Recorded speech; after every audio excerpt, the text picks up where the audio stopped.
আজ 2024-এর 78 independence day. সত্যি কি আমরা স্বাধীন? ভাববার প্রশ্ন। এই 21st সেঞ্চুরিতে দাঁড়িয়ে আমি শুধু একটাই প্রশ্ন করতে চাই যে এখনও আমরা মেয়েরা কি রাস্তাঘাটে সেফলি চলাফেরা করতে পারি? রাত্রিবেলায় আমরা মেয়েরা কি আজও নিরাপদ?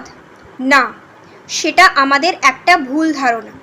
যদি আমরা মেয়েরা এখনও নিরাপদ হতাম সব জায়গায়, তাহলে আরজিকর মেডিকেল কলেজে এই দুর্ঘটনাটা হতোই না। কিভাবে এই পশুরা পারল একজন ডাক্তারের সাথে এই ধরনের আচরণ করতে?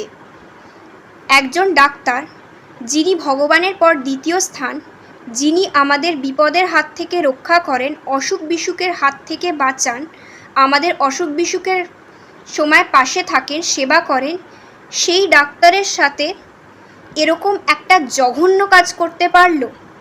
একবারও তার মা বাবার কথা ভাবলো না যে তার মা বাবাও তার জন্য চিন্তা করে? অথচ আমরা প্রতি বছর ইন্ডিপেন্ডেন্স ডের দিন এই বিশেষ কথাগুলি বলে থাকি। ইকুয়ালিটি, ফ্র্যাটার্নিটি, ইউনিটি আর এই স্লোগানটাও, অল ইন্ডিয়ানস আর মাই ব্রাদার্স অ্যান্ড সিস্টার্স। কোথায় গেল সেই ইকুয়ালিটি, ইউনিটি? যেখানে এখনও মেয়েদের অসম্মান করা হয়, মেয়েরা সেফ নয়, সেখানে কোথায় ইকুয়ালিটি, ইউনিটি, সিস্টারহুড এইগুলো গেল?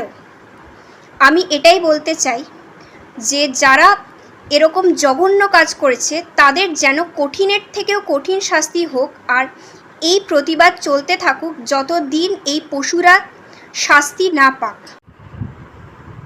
অবশেষে এটাই বলবো যে মেয়েদেরকে রাত্রিবেলায় রাস্তাঘাটে বেরোনোর জন্য বারণ করার থেকে এইসব পশুদের শেখানো উচিত যে যতদিন এই পশুগুলো মানুষের মতো মানুষ না হতে পারে, এদেরও রাস্তাঘাটে বেরোনো উচিত নয়।